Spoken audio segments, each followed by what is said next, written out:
हमसे महारानी जी के कष्ट नहीं देके जाते। हमारा वश चलता तो महारानी जी के कष्ट हम ले लेते। कस्तूरी, मेरा विश्वास कीजिए, हमारे सैनिक को दुर्गेश्वरी ने नहीं अपितु उस भयानक पशु ने ही मारा है। तुम अपनी दृष्टि को और तेज करो निशाचरी। हमारे सैनिक को कोई हिंसक पशु नहीं मार सकता। ये तो वही भयानक दानव है जो पशु बनकर मनुष्य की निर्ममता पूर्वक हत्या कर देता है। इसे नहीं मिल्खा सिंह का भी हत्या कर दी थी, तो ये यहाँ क्या कर रहा है? अब हमारी समझ में आ गया है, ये वही युवराज है जिसने पिछले दिनों रूपनगर में हाहाकार मचा दिया था। किंतु अब ये गुप्त जंगलों में क्यों आया है? हम अभी अपने सैनिक भेजकर उसे जीवित या मृत अवस्था में पकड़कर लाने का आदेश देते हैं। सैनिकों! नहीं भाई जी, सच सच बताओ, वरना मैं तुम्हें कच्चा चबा जाऊंगा। मैं सत्य कह रही हूँ। मैं पास के ही एक गांव विराटपुर की रहने वाली हूँ। रूपनगर की सीमा मेरे गांव के समीप ही है। असत्य कह रही हो तुम।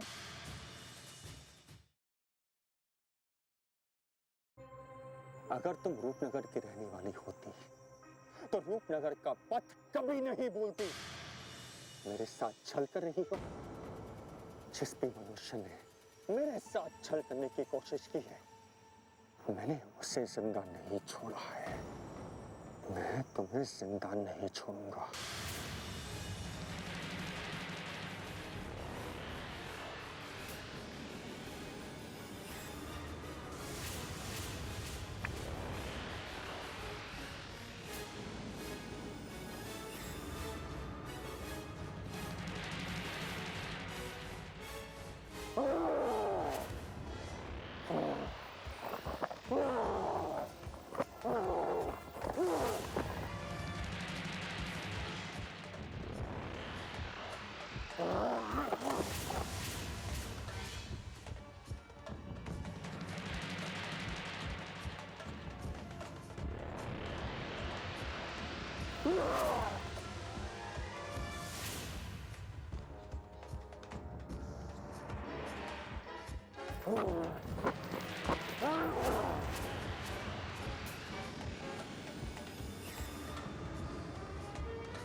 बेचारी निशाचरी अब कभी इस गुप्त मार्ग पर आने का साहस नहीं करेगी।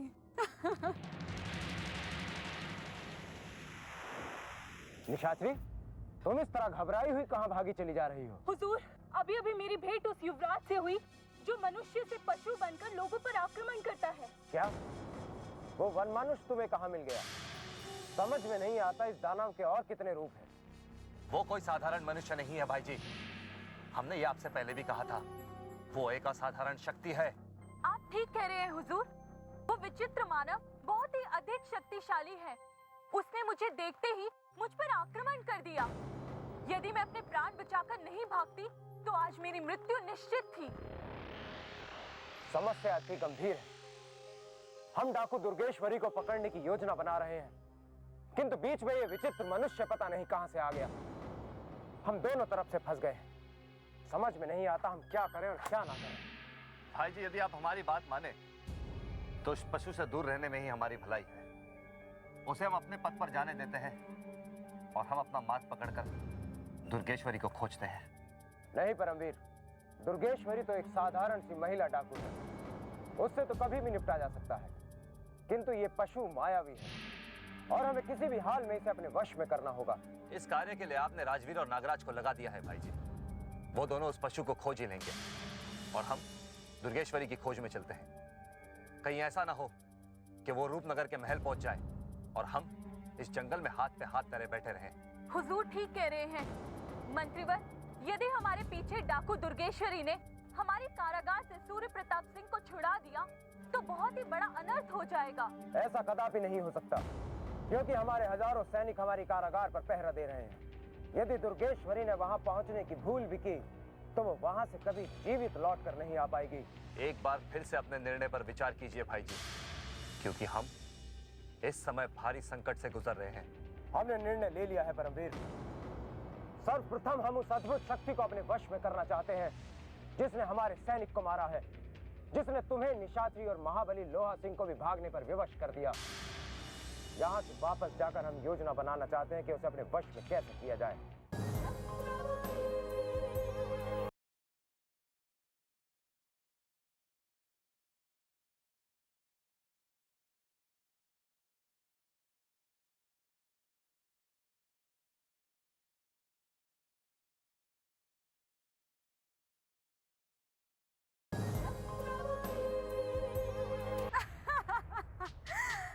मुझे पकड़ना तो दूर, मुझे देखते ही निशाचरी ऐसे दुम दबाकर भागी जैसे किसी सांप ने नेवले को देख लिया हो।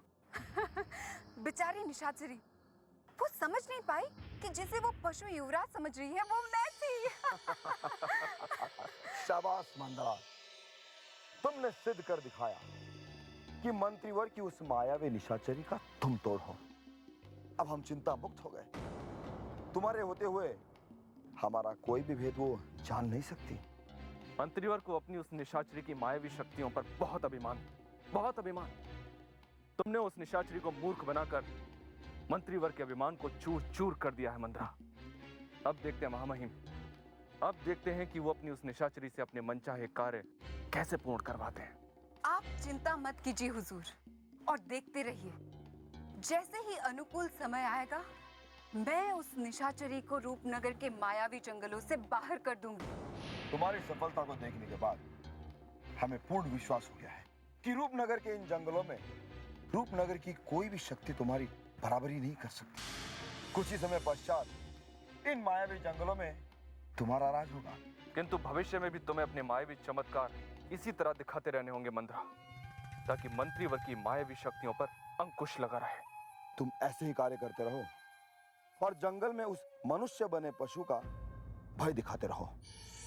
तुम्हारे इस नाटक से मंत्रीवर और उसके साथी जंगल के समीप आने से कतराएंगे और हमें रूपनगर के सत्ता हथियाने का षड्यंत्र रचने के लिए समय मिल जाएगा। और महामहिम, मंत्रीवर के साथियों के यहाँ नहीं रहने से दुर्गेश्वरी भी आसानी से रूपनगर पहुंच जाएगी। और यदि यह संभव हो गया तो मंत्रीवर की कोई भी शक्ति सूर्य प्रताप को स्वतंत्र होने से नहीं बचा पाएगी। यदि सूर्य प्रताप सिंह रणवीर सिंह के कारागार से स्वतंत्र हो गए तो मंत्रीवर अपनी ये हार कभी सहन नहीं कर पाएंगे और बुरी तरह से टूटकर बिखर जाएंगे। यही तो हम चाहते हैं मंदरा। तुम जाओ और इसी तरह रूपनगर के जंगलों में अपना भय फैलाते रहो और हम मंत्रीवर की आगे की योजना पर नजर रखते हैं।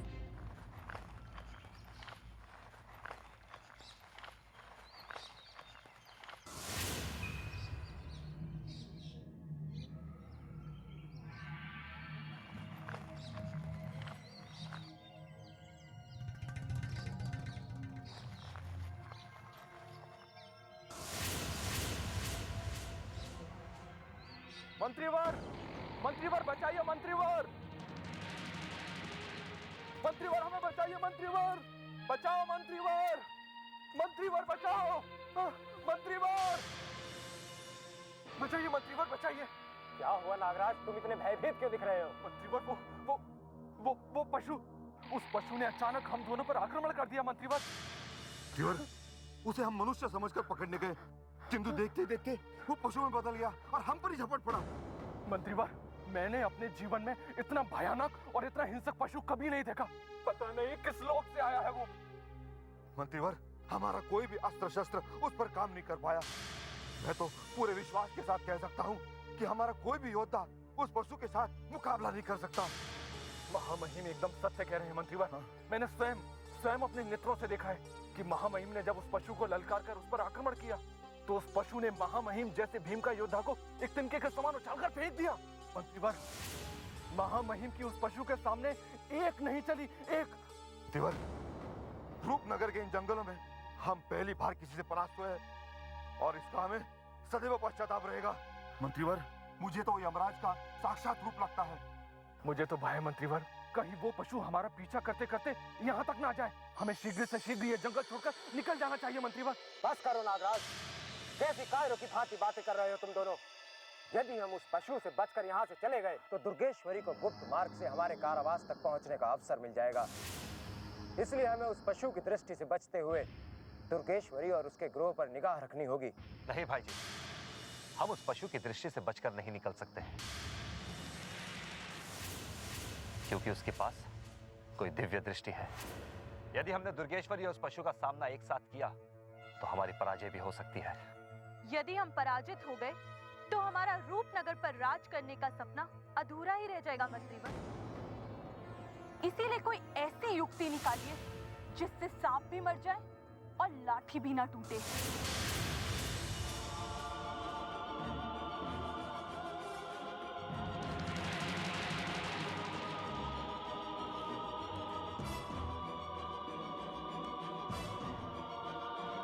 मंत्रीवर, वो भयानक पशु मंत्रीवर हमारी तरफ ही चला रहा है मंत्रीवर।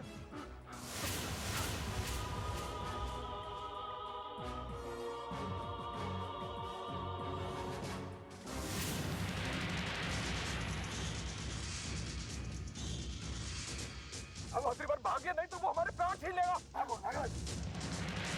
चलो।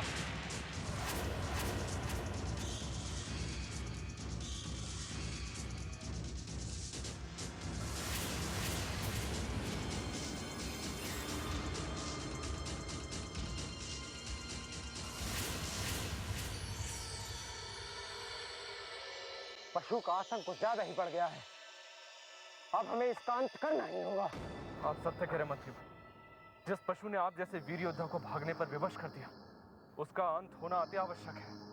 आवश्यकता से अधिक मत बोलो नागराज। भाई जी भागे नहीं थे, वो तो तुम दोनों इतने भयभीत हो गए थे कि हम भी विवश होकर भाग पड़े। अब तुम ये वाद विवाद करना बंद करो और हमें शांतिपूर्वक ये सोचने दो कि हम उस पशु को अपने वश में कैसे करें। उस पशु को वश में करने के लिए एक युक्ति है मंत्रीवर। यदि हम उसके साथ मित्रता का नाटक करके उसे अपना मित्र बना ले तो हम उसे अपने चंगुल में फंसा सकते हैं। राजवीर सही कह रहे हैं। शक्ति से उस पशु को वश में करना असंभव लग रहा है, इसलिए उससे मित्रता करके उसे एक ही झटके में समाप्त कर देना चाहिए। नहीं, उस पशु को अपने वश में करने के लिए मित्रता की रणनीति से कार्य नहीं बनेगा। लोहा सिंह और हमने भी इसी रणनीति का उपयोग किया था, किंतु हमें केवल असफलता प्राप्त हुई। उस पशु को जैसे ही पता चलता है कि उसके खिलाफ कोई रणनीति हो रही है तो वह तत्काल एक भयानक पशु का रूप ले लेता है और अपने सामने खड़े व्यक्ति को मृत्यु के घाट उतार देता है। फिर हम क्या करें? कैसे उसे अपने वश में करें? हमारे पास समय बहुत ही कम रह गया है।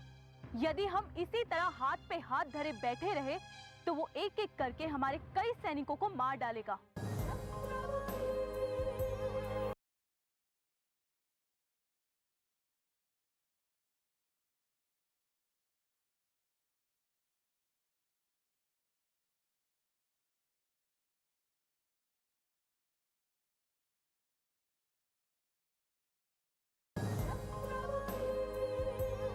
मंत्रीवर, वो हमें पहली हानि पहुंचा चुका है और अब भी हमारा पीछा कर रहा है।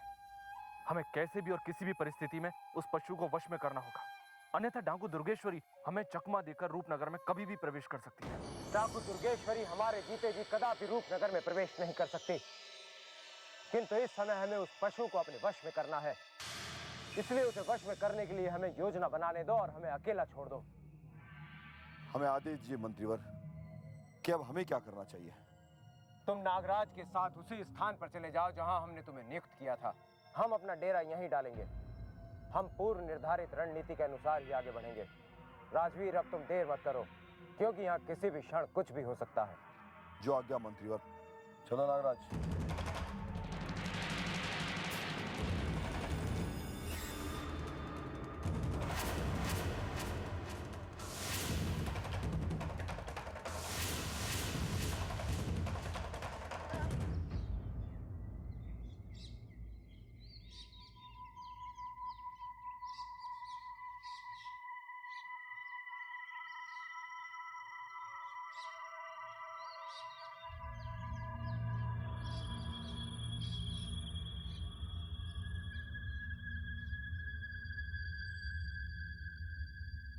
देखा मामई, देखा आपने मंत्री वर्ग कितने धूर्त हैं।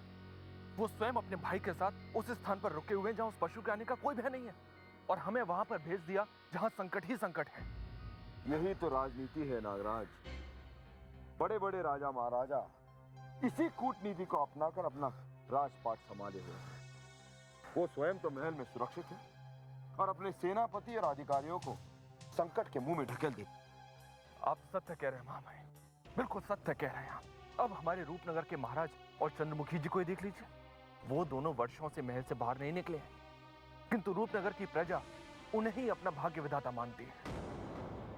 अब तुम समझ गए हो नागराज की राजनीति क्या होती है। इतिहास साक्षी है कि सत्ता उसी को मिलती है जिसने स्वयं को बचाकर दूसरों का रक्त बहाया है। समझ गया महामई, अच्छी तरह से समझ गया। मंत्रीवर स्वयं को और परमवीर सिंह को बचाकर हमारा रक्त बहाना चाहते हैं, किंतु वो ये नहीं जानते कि हम इतने मूर्ख नहीं हैं कि उनकी बनाई हुई चाल में फंस जाएं। अनुकूल समय मिलने पर हम उनका रक्त बहाने से भी नहीं चूकेंगे। वर्षों से हम इसी समय का तो इंतजार कर रहे हैं नागराज, किंतु दुर्भाग्य से वो समय नहीं आया। किंतु जिस दिन वो अपना समय आ गया, उस दिन हम मंत्रीवर और परमवीर सिंह को सदा सदा के लिए शांत कर देंगे और रूपनगर के इस महल में अपनी विजय का ध्वज लहरा देंगे। वो अवसर कब आएगा महामहिम, वो अवसर कब आएगा? अब मेरा सब्र टूटने लगा है। मंत्रीवर और परमवीर सिंह ने मुझे जो अपमान के घूंट पिलाए हैं, मैं उनका किन किन कर बदला लेना चाहता हूं। वो समय आएगा नागराज, वो समय भी आएगा, किंतु इस समय हमें मंत्रीवर से बहुत कुछ सीखना है। जिस समय हमें उनकी गुप्त चालों का पता चल जाएगा, हम उन्हीं की चालों से उन्हें पराजित कर देंगे। घबराओ नहीं नागराज, जिस मंत्री और रणवीर सिंह ने हमें संकट में डाला है, हम उसका नाम रूपनगर के इतिहास से हटा देंगे। राजवीर और नागराज अभी राजनीति में कच्चे हैं परमवीर। तुम उनकी बातों को इतनी गंभीरता से मत लिया करो और उनकी भूलों को क्षमा कर दो। पता नहीं भाई जी, आप उन दोनों की भूलों को कैसे क्षमा करते हैं। हमारी बात का विश्वास कीजिए, वो कभी हमारे विश्वास पात्र नहीं हो सकते। अपने स्वार्थ की पूर्ति के लिए वे हमारी खुशामदी करते हैं और पीठ पीछे हमारे खिलाफ विष उगलते हैं। तुम इसकी चिंता क्यों करते हो परमवीर? हमने अपने भीतर स्वयं इतना विष एकत्रित कर लिया है कि अब किसी भी विष का हमारे ऊपर कोई असर नहीं हो सकता। राजवीर और नागराज हमारे सामने नन्हे बालक हैं, उन्हें खेलने दो। संकट के इस समय में उन्हें अपने साथ रखने में ही समझदारी है। राजवीर को तो फिर भी मूर्ख बनाया जा सकता है भाई जी, किंतु वो सपोला नागराज बहुत बड़ा धूर्त है। वो किसी भी समय कुछ भी कर सकता है। उससे हमें संभल कर रहना होगा, अन्यथा हमें बहुत हानि उठानी पड़ सकती है। नहीं परमवीर, नागराज तो हमारी राजनीति की शतरंज का एक छोटा सा मोहरा है। उसे हम जब चाहे जैसा चाहे इस्तेमाल कर सकते हैं। तुम उसकी चिंता छोड़ो और उस पशु को वश में करने की कोई योजना बनाओ, क्योंकि हमारे पास समय बहुत कम है। उस हिंसक पशु को वश में करने की मेरे पास एक योजना है हुजूर। यदि आपकी आज्ञा हो तो क्या मैं अपनी वो योजना आपको बता सकती हूँ? शीघ्र बताओ निशाचरी, क्या योजना है तुम्हारे पास? यदि तुम्हारी योजना हमें पसंद आई तो हम अवश्य ही उस पर कार्य करेंगे। योजना ये है कि संसार का प्रत्येक पशु अग्नि से बहुत डरता है और वो विचित्र मनुष्य भी भीतर से एक भयानक पशु ही है। इसलिए यदि हम अग्नि को शस्त्र बनाकर उस पर आक्रमण करेंगे तो उसे वश में करने में बहुत आसानी होगी। ये मेरा विश्वास है हुजूर। तुम्हारी योजना एकदम सटीक है निशाचरी, हमें तुम्हारी योजना बहुत पसंद आई। अग्नि को देखकर वो पशु अवश्य ही विवश हो जाएगा और हमारा पीछा उससे छूट जाएगा। तुम क्या कहते हो परमवीर? हम आपकी बातों से पूरी तरह सहमत है भाई जी। हमने तो कभी सोचा भी नहीं था कि निशाचरी इतनी दूर की कौड़ी लाएगी। अब तो हमें भी विश्वास होने लगा है कि अग्नि के द्वारा हम उस पशु को परास्त कर सकते हैं। यदि आप दोनों सहमत हैं तो हमें अधिक देर नहीं करनी चाहिए और अग्नि का उपयोग करके उसका तत्काल अंत कर देना चाहिए। तुम ठीक कह रही हो निशाचरी।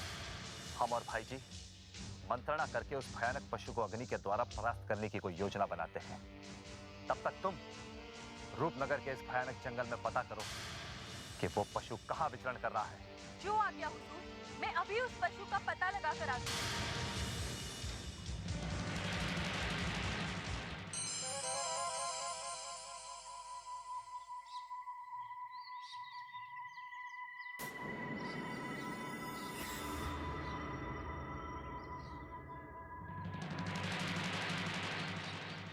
ज्वाला,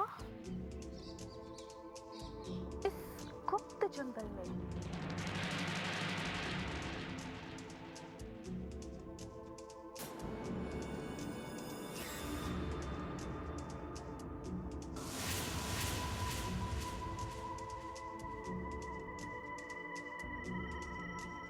अवश्य ही ये कोई षड्यंत्र रचने आई है। कहीं ये मंत्रीवर्ग के विरुद्ध षड्यंत्र तो नहीं रच रही है? पता लगाना ही होगा।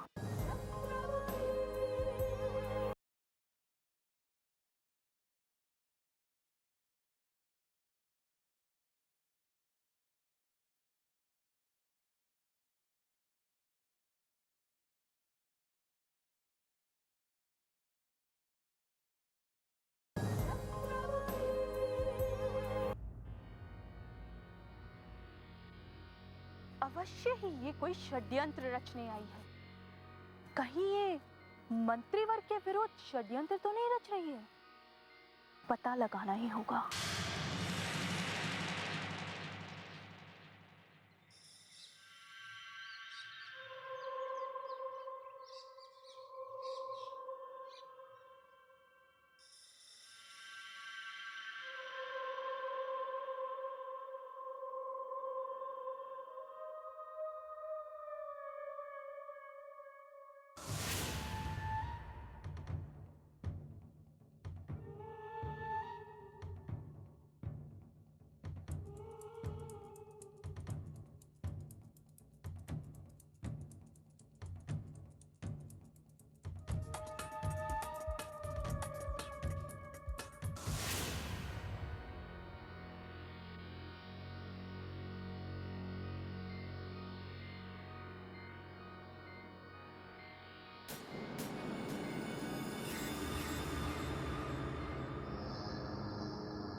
ये क्या?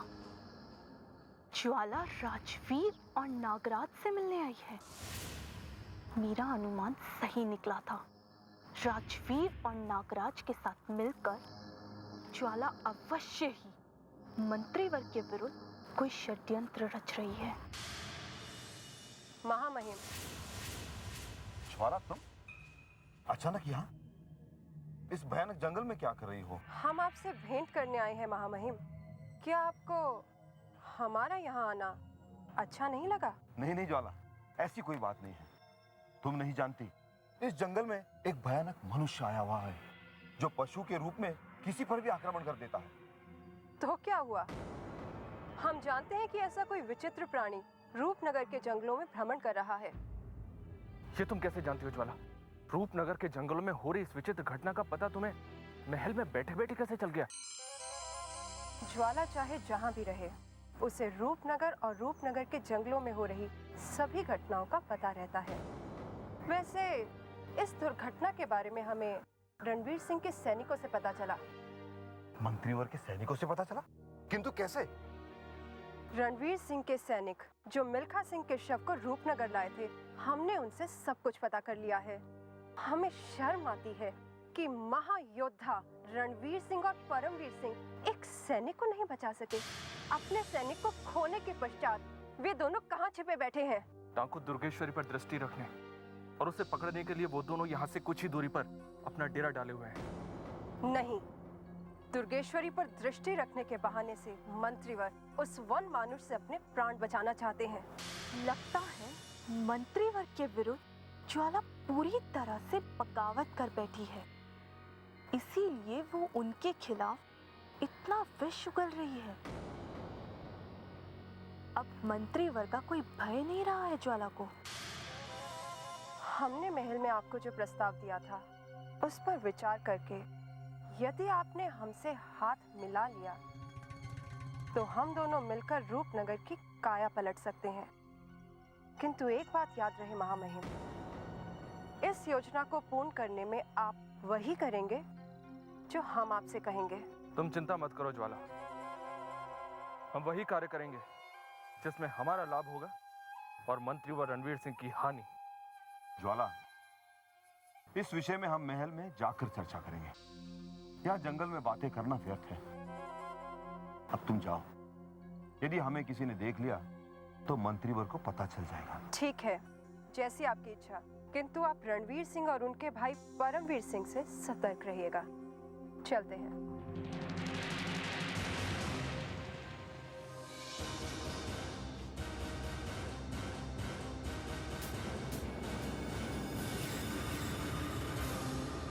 योजना अति उत्तम बनी है परमवीर। यदि वो पशु हमारे द्वारा बनाए गए अग्नि के घेरे में फंस गया तो फिर वो वहां से बाहर नहीं आ पाएगा और हम उसे आसानी से अपने वश में कर लेंगे। और जैसे ही वो पशु हमारे वश में आ जाता है भाई जी, हम अपना पूरा ध्यान डाकू दुर्गेश्वरी को पकड़ने में लगा सकते हैं। मंत्रीवर, निशाचरी, तुम इतनी शीघ्र कैसे लौट आई? क्या तुमने उस पशु को कहीं आसपास ही देख लिया? नहीं हुजूर, मैं जैसे ही उस पशु की खोज में जंगल में आगे बढ़ी तो अचानक मुझे ज्वाला दिखाई दे गई। क्या रूपनगर के इस भयानक जंगल में ज्वाला क्यों आई है? वो राजवीर सिंह और नागराज से मिलने आई थी हुजूर। किंतु वो उन दोनों से क्यों मिलने आई थी? उसका यहाँ आने का क्या उद्देश्य हो सकता है? शीघ्र बताओ निशाचरी, अन्यथा क्रोध में आकर हम उसे समाप्त कर देंगे। हमारे बिना अनुमति के उसने यहाँ आने का साहस कैसे किया? उसके वहाँ आने का उद्देश्य तो मैं नहीं जान पाई, किंतु मैंने छिपकर राजवीर सिंह और ज्वाला की बातें अवश्य सुनी है। ज्वाला ने राजवीर सिंह और नागराज को एक प्रस्ताव दिया था, जिसके उत्तर में राजवीर सिंह ने उससे कहा कि वो उस प्रस्ताव के बारे में महल में जाकर उससे बात करेगा। ज्वाला के पंख बहुत फैल गए हैं, हमें शीघ्र ही उसके पंख काटने होंगे। वो अवश्य ही राजवीर और नागराज को हमारे विरुद्ध भड़काने आई होगी। ये सब आप ही के कारण हुआ है भाई जी। यदि आप उस तुच्छ ज्वाला को इतना सम्मान न देते तो आज हमें ये दिन नहीं देखना पड़ता। हम जानते हैं परमवीर, ज्वाला को सम्मान देकर हमने भूल की है। हमारी पाली हुई बिल्ली आज हमारे ऊपर ही गुर्राने लगी है। किंतु तुम चिंता मत करो, महल पहुंचते ही हम ज्वाला को इसका दंड अवश्य देंगे। ये अब निश्चित नहीं है भाई जी। यदि हमारे महल पहुंचने के पहले ज्वाला ने वहां कोई षड्यंत्र रच दिया तो बताइए हम क्या करेंगे? आप ठीक कह रहे हैं हुजूर। ज्वाला के तेवर देखकर मुझे पूरा विश्वास हो गया है कि वो कभी भी हमारे विरुद्ध कोई षड्यंत्र कर सकती है। अब डाकू दुर्गेश्वरी और उस पशु के साथ साथ हमें ज्वाला से भी संभल कर रहना होगा। तुम दोनों ज्वाला के विषय में चिंता करना छोड़ दो और उस पशु को पकड़ने के बारे में सोचो। ज्वाला को तो हम कभी भी देख लेंगे, किंतु अभी सर्वप्रथम हमारा कर्तव्य उस पशु को बंधक बनाना है।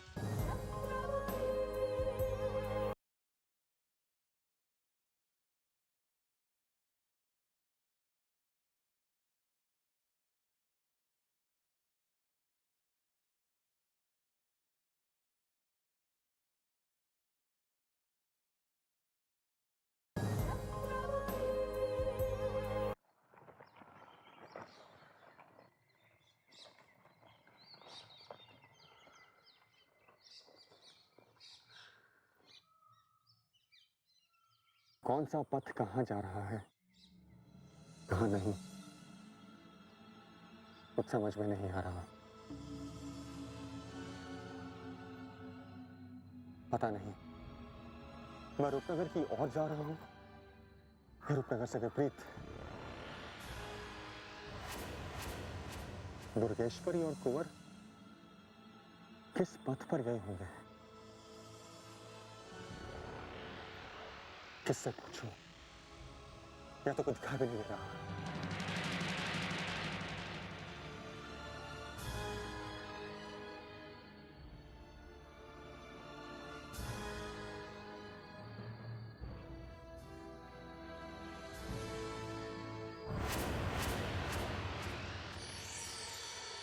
ये युवती कौन है? ये युवती इस गुप्त जंगल में क्या कर रही है? जरूर मुझे वो रूपनगर जाने का पथ बता पाएगी। युवती, युवती!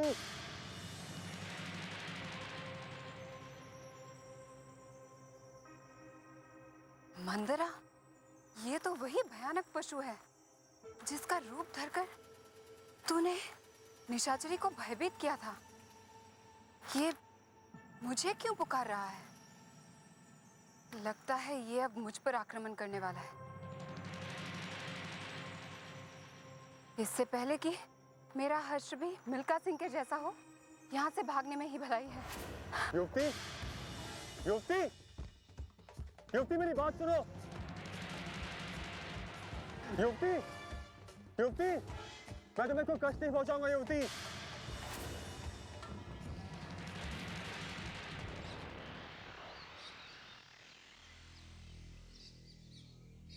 लगता है अभी भी दुर्भाग्य ने मेरा साथ नहीं छोड़ा, किंतु नहीं, मैं उससे हार नहीं मानूंगा और अपने लक्ष्य को प्राप्त करके ही रहूंगा।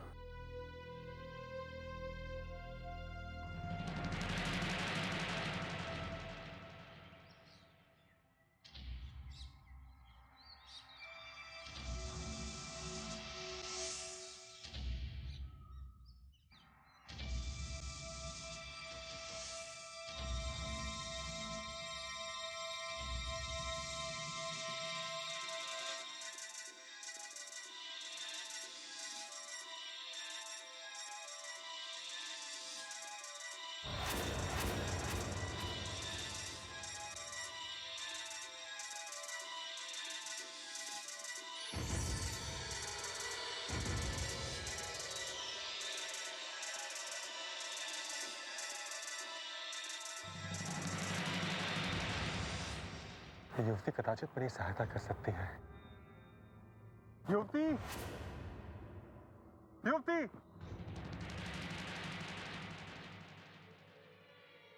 ये क्या? वो पशु फिर से आ गया? घबराओ मत युवती, मैं अपने मार्ग भटक गया हूँ। क्या तुम मुझे रूपनगर के सही मार्ग बता सकती हो? रूपनगर का पथ पूछकर वो दानव अब क्या करना चाहता है? अवश्य मुझ पर आक्रमण करने की कोई चाल चल रहा है। अब यहाँ से भाग निकलने में ही तेरी भलाई है निशाचरी। युवती, युवती,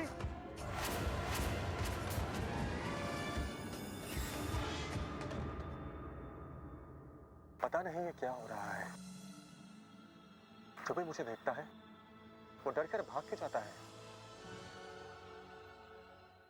मुझसे भयभीत होने का ये क्या रहस्य है?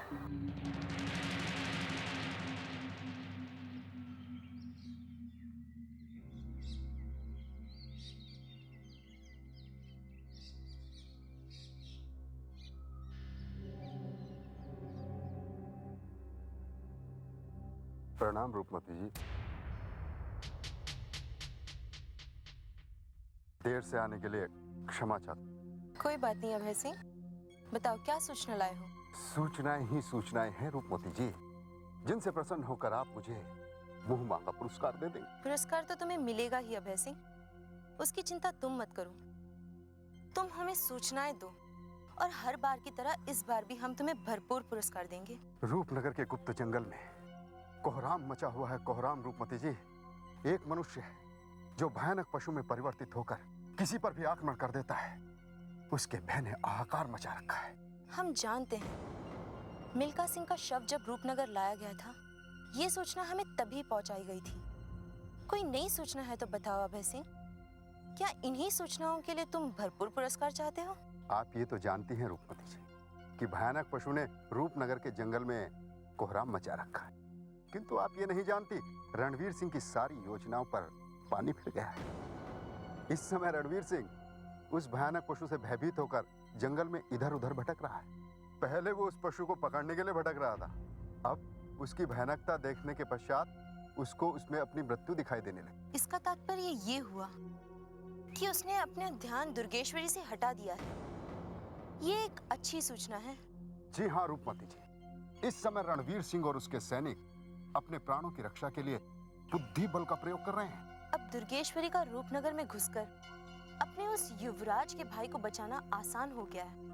वो पशु जैसा भी हो, इस समय अनजाने में ही सही, वो हमारी और दुर्गेश्वरी की सहायता ही कर रहा है। अब ये बता, राजवीर सिंह की क्या सूचना लाए हो? राजवीर सिंह अलग प्रकार की कूटनीतिक चाल चल रहा है। वो अपने कार्य को बड़ी चतुराई से कर रहा है। जब वो रणवीर सिंह के सामने होता है तो उनका विश्वासपात होने का ढोंग करता है, किंतु उसके पलटते ही उसकी पीठ में छुरा घोंपने को तैयार रहता है। यही तो हम चाहते हैं अभय सिंह, कि वो लोग आपस में लड़ते रहे और कभी एक ना हो। उनका आपस में लड़ना ही हमें उनके छल और लालच से बचाए रखेगा। हमें पता चला है कि ज्वाला जंगलों में गई थी। ऐसा क्या कारण था जो ज्वाला को रूपनगर के जंगल तक जाना पड़ा? ज्वाला रणवीर सिंह की पराजय पर उसको नीचा दिखाने गई। रणवीर सिंह से ज्वाला की भेंट तो ना हो सकी, पर हाँ, राजवीर सिंह से वो अवश्य मिली। राजवीर सिंह से? किंतु राजवीर सिंह से उसकी क्या बात हुई थी? राजवीर सिंह से ज्वाला किसी प्रस्ताव के बारे में बात कर रही थी। प्रस्ताव? कैसा प्रस्ताव? हमें शीघ्र बताओ अभय सिंह। आखिर हम भी तो देखें कि राजवीर सिंह और ज्वाला किस सीमा तक जा सकते हैं और उनकी क्या योजना है। क्षमा कीजिए रूपमती जी, मैं उन लोगों की बातों से ये तो नहीं पता लगा पाया कि वो प्रस्ताव क्या था, लेकिन हाँ, इतना मुझे पता चला कि ज्वाला ने बहुत पहले राजवीर सिंह के सामने कोई प्रस्ताव रखा था। ज्वाला के प्रस्ताव के बारे में पता लगाना होगा। शाबाश अभय सिंह, तुम्हारे इस गुप्तचरी के कार्य से हम अति प्रसन्न हुए। तुम्हें भरपूर पुरस्कार मिलेगा। अब जाओ, जाकर ज्वाला और राजवीर सिंह के उस प्रस्ताव के विषय में किसी भी मूल्य पर पता करने का प्रयत्न करो, क्योंकि हमारे रूपनगर को बचाने के लिए उस प्रस्ताव का जानना अति आवश्यक है।